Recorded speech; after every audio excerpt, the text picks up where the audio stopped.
নমস্কার, আপনারা দেখছেন সময় কলকাতা। সময় নিউজ নিয়ে রয়েছে আমি সৈকত। চোখ রাখবো বিস্তারিত খবরে। তামিল সুপারস্টার বিজয় থালাপতির রোড শো। এবার তার এই রোড শোয়ে পদপৃষ্ঠের মতো ঘটনা নিয়ে তীব্র চাঞ্চল্য ছড়ালো। পুলিশ সূত্রে জানা যাচ্ছে, প্রবল জনস্রোতে আচমকায় হারিয়ে যায় 9 বছরের এক মেয়ে। স্বয়ং সুপারস্টার মাইক হাতে মেয়েটিকে খুঁজে দেওয়ার অনুরোধ জানান।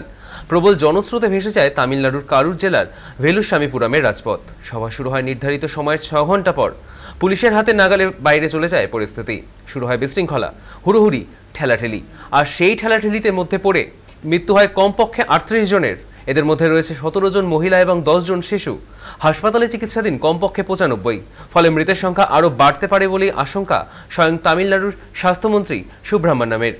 এই ঘটনায় শোক প্রকাশ করেছেন প্রধানমন্ত্রী নরেন্দ্র মোদী, প্রতিরক্ষামন্ত্রী রাজনাথ সিং এবং অভিনেতা রজনীকান্ত সহ অন্যান্যরা।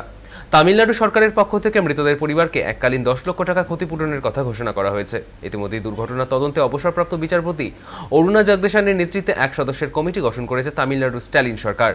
গতকাল শনিবার রাতেই কারুর উদ্দেশ্যে রওনা দিয়েছেন মুখ্যমন্ত্রী এম.কে. স্ট্যালিন। মৃতদের সংখ্যা আরও বাড়তে পারে বলে আশঙ্কা করা হচ্ছে।